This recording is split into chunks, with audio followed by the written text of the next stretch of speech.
اعوذ باللہ من الشیطان الرجیم بسم اللہ الرحمن الرحیم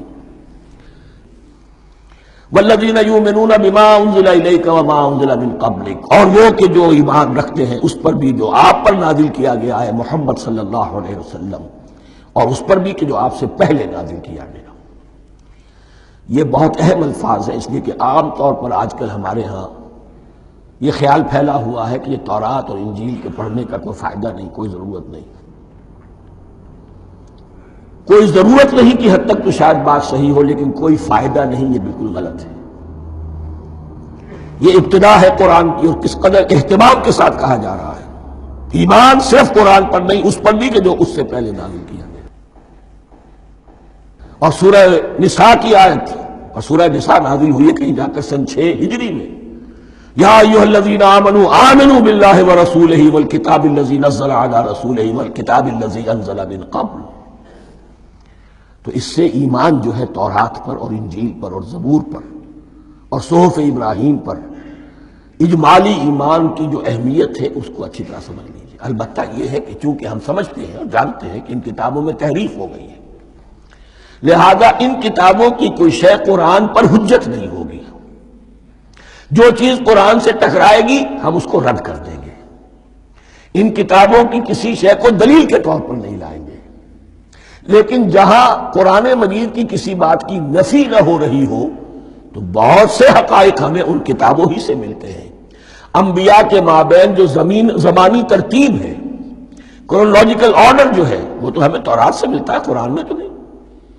قرآن میں کبھی حضرت نوح کا ذکر بعد میں ہے، حضرت موسیٰ کا پہلے، وہاں تو کسی اور پہلو سے ترتیب آتی ہے، لیکن وہاں ہمیں تاریخ ملتی ہے ابراہیم کی، اسحاق کی، یعقوب کی، انبیاء بنی اسرائیل کی، موسیٰ کی، عیسیٰ کی، یہ ساری چیزیں۔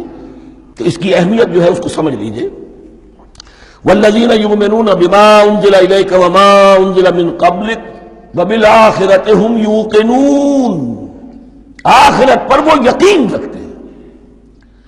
نوٹ کرنے والی بات کیا ہے کہ باقی سب چیزوں کے لیے لفظ ایمان آیا، آخرت کے لیے ایقان کیوں؟ واقعہ یہ ہے کہ انسان کے عمل کے اعتبار سے سب سے زیادہ مؤثر شے ایمان بالآخرہ ہے۔ ایمان بالآخرہ ہے تو عمل سیدھا رہے گا کہ ہاں مجھے جواب دہی کرنی ہے، جانا ہے، اٹھنا ہے، اللہ کے حضور حاضری ہے۔ اگر یہ یقین ہے تو عمل صحیح ہوگا۔ اس میں کمی ہو گئی تو توحید جو ہے وہ بھی بس ایک عقیدہ، ایک ڈوگما بن کے رہ جائے گی۔ ایمان بالرسالت بھی بدعات کو جنم دے گا۔ عید میلاد نبی منا لیجئے، اور کچھ عشقیہ اشعار کہہ دیجئے، نعتیہ اشعار کہہ دیجئے، اللہ اللہ خیر صلی اللہ، یہ ایمان بالرسالت کے مظہر ہوں گے۔ عمل انسان کا درست ہوتا ہے آخرت کے یقین کے ساتھ۔ وَبِالْآخِرَةِ هُمْ يُوقِنُونَ، آخرت پر انہی کا یقین ہے، انہی کا یقین ہے۔ یہ حصر بھی ہے اس اعتبار سے کہ یہودی میں مدعی تھے کہ ہم آخرت پر یقین رکھتے ہیں، یہاں کنٹراسٹ دکھایا جا رہا ہے، آخرت پر یقین رکھنے والے یہ لوگ ہیں۔ اور تعویل خاص کے اعتبار سے وہ لوگ موجود ہیں تمہاری نگاہوں کے سامنے۔ 13 برس کی محنت کی کمائی محمد رسول اللہ صلی اللہ علیہ وسلم کی، اس کتاب کی، یتلو علیہم آیاتہ ویزکیہم ویعلمہم الکتاب والحکمہ، اس کا جو نتیجہ ہے وہ تمہارے سامنے ہے۔ اولئک علی ھدی من ربہم، یہ وہ لوگ ہیں جو اپنے رب کی طرف سے ہدایت پر ہیں۔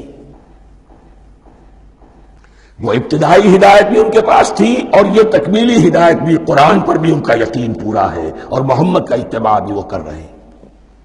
وَأُولَٰئِكَ هُمُ الْمُفْلِحُونَ، اور یہی وہ لوگ ہیں جو فلاح پانے والے ہیں۔ فلاح کا لفظ بھی قرآن مجید کی بڑی اہم اصطلاح ہے، منزل مراد کو پہنچ جانا، کسی باطنی حقیقت کا عیا ہو جانا۔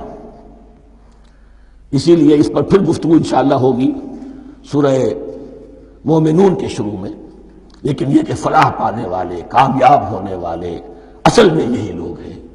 تو گویا کہ تعویل خاص میں صحابہ کرام کی طرف اشارہ ہو گیا، تعویل عام میں ہر شخص کو بتا دیا گیا اگر قرآن کی ہدایت سے مستفید ہونا ہے تو یہ اوصاف اپنے اندر پیدا کرو۔ صدق اللہ العظیم۔